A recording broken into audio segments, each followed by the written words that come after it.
There is one conversation that you have every day, every hour, sometimes even every minute. And nobody hears this conversation, only you. It's not a conversation with a friend, not a conversation with your wife, father, or brother. It's a conversation with yourself. And here's the problem. Most men lose this very conversation. Not external battles, not other people's opinions, this very one, the internal one. Because there are two living inside you.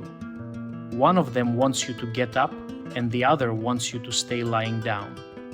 Today we will talk about how to find an approach to yourself. Not about Instagram motivation, not about the 5 morning habits of a billionaire. We will talk about something deep, about how your word given to yourself becomes unbreakable. Sigmund Freud once described the human psyche through 3 levels. The first is instinct and desire. The second is the ego, who you think you are, and the superego, who you should be. But there is something Freud spoke of indirectly, and practitioners have confirmed directly. Inside each of us, there is a constant dialogue, and this dialogue either lifts you up or drags you down. Albert Ellis, one of the founders of cognitive behavioral therapy, called this internal speech. He said, "It is not events that cause us suffering, but what we tell ourselves about those events." Think about that. It's not what happened to you, it's what you tell yourself about what happened. You didn't get up for training at 6 in the morning, and so the internal dialogue begins. One voice says, "Well, there you go. You gave up again. You're always like this." The other says, "Tired. Just this once is fine. Tomorrow I'll try again." And both voices are you. But only one of them builds you up, while the other slowly destroys you. Carl Jung called the dark side of the personality the shadow. He said that the shadow is not an enemy. It is a part of you that you have not accepted. That voice of weakness is not a monster. It is the person inside you who is tired, who is afraid, who does not believe. And you can't fight him. You have to work with him. Viktor Frankl, a psychiatrist who survived the concentration camp, a man from whom the Nazis took everything, family, freedom, future, and in his book Man's Search for Meaning, he wrote one of the most powerful sentences in the history of psychology. Between stimulus and response, there is a space. And in that space is our freedom. Space is the moment between when the alarm goes off and when you decide whether to get up or not. It is the moment between when you feel temptation and when you act. Frankl said, "In this space is your whole personality, everything you build out of yourself, everything you decide to be." Most people don't even know that this space exists. They react automatically. Weakness calls. They go. But a man who works on himself learns to make this space larger, learns to use it. Now the Bible. Romans chapter 7, verse 15. The Apostle Paul writes, "For what I am doing, I do not understand. For what I will to do, that I do not practice. But what I hate, that I do." This was written 2,000 years ago by an apostle, a man of the highest faith, and he describes exactly this, the internal conflict, the dialogue of strength and weakness. Do you think you are the only one, that only you get up in the morning and feel this split? No, this is human nature. This is not your flaw. It is a condition of existence. And the task is not to kill the weakness in you. The task is to make the strength in you speak louder. Jordan Peterson in 12 Rules for Life writes, "Treat yourself like someone you are responsible for helping." It sounds simple, but it is very deep. When a friend tells you that he has no strength, that everything is bad, that he wants to give up everything, you don't tell him you're lazy, you can't do it. You say, "I'm with you, let's figure it out. You can do it." So why can't you say that to yourself? Peterson says, most people are cruel to themselves in a way they would never allow themselves to be cruel to others. This is not strength. This is self-destruction in a beautiful package. So, we know that the dialogue is going on. We know that it has two sides. Now the question is, what to do with it? And here I will tell you honestly, there is no direct answer, because every person is a separate world. What works for one may not work for another. But there are several approaches, and you must find yours. The first approach: there are people who get up in the morning out of anger, who need an internal kick. You speak to yourself harshly, without pity. Get up! Enough! You weren't born to rot in bed. This works for some. But be careful. Harshness without self-respect is not strength. It is aggression that burns you out over time. Use this voice as a tool, not as a permanent state. The second approach: for some, the body helps. Not words, but actions. You feel yourself slipping? You pinch yourself on the arm. You take a cold sip of water. You do 5 quick push-ups. This is called anchoring in neuro-linguistic programming.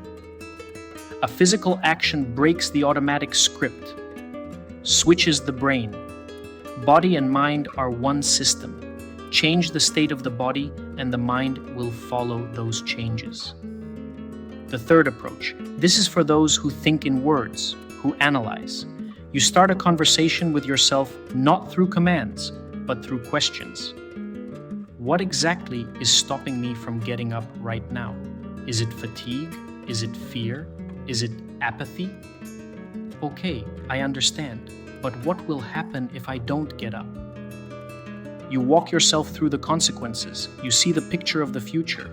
David Hawkins, author of the book Power versus Force, developed a scale of levels of consciousness. On the lower levels are shame, guilt, apathy, fear. On the upper ones are acceptance, reason, love, peace. He said, most people make decisions from the lower levels, out of fear, out of guilt, out of apathy. True power is making decisions from the upper levels, out of awareness, out of self-respect. Now the most important thing. All of this, approaches, methods, quotes, leads to one point, to the word, to your word, given to yourself. Marcus Aurelius, the Roman emperor and philosopher, wrote in his Meditations, "You don't need to be great to do the right things. You only need to do them." It's not about scale, it's about consistency. When you tell yourself in the morning, "Today I will do this," and you do it, something changes inside. Every time you keep a word given to yourself, you strengthen what psychologists call an internal locus of control. This is the belief, I control myself. This is not an empty affirmation, it is the result of real actions. Robert Greene, in The Laws of Human Nature, talks about the most dangerous kind of weakness. He calls it drift. Drift is when you live without intention. You are carried by the current. You react instead of acting. And most men live in drift not because they are bad, but because no one has ever explained to them that they can choose otherwise. You can choose otherwise. Not tomorrow, not from Monday, today, this very minute. Jesus said in the Gospel of Matthew chapter 5, "But let your yes be yes, and your no, no." This is about honesty, about certainty, about the fact that a man's word must have weight. When your word given to yourself has no weight for you, you lose respect for yourself. Every unfulfilled vow to yourself is a small prick to your confidence, and every fulfilled one is a small brick in the foundation of your personality. Brick by brick, day by day. Not a mountain in one day. A wall that you build every day, one brick at a time, stands longer than one built in a single day. Let's summarize. Today we talked about the most important dialogue in your life, with yourself. Inside you live two voices. The voice of strength, it builds you up and the voice of weakness, it drags you back. Choose your voice. Frankl says, between stimulus and response, there is a space. This space is your freedom of choice. Ellis reminds us, it is not events that define you, but what you tell yourself about them and how you act. Peterson reminds us, be as kind to yourself as you would be to your friend. Marcus Aurelius says, do the right things, just do them. And the Bible tells us the oldest and simplest thing, let your word mean something. Find an approach to yourself, your own, not someone else's. Some need harshness, some need gentleness, some need the body, some need meaning. But when you find this approach, you will discover that your word, given to yourself, begins to have weight. And then, not immediately, but over time, you will lie down in the evening and feel something unusual.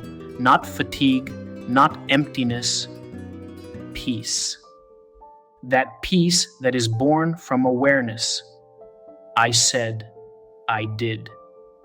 This is real strength. If this video touched you, leave a comment. Write one word that you will give to yourself for this week. One action, one promise, and fulfill it. Until next time.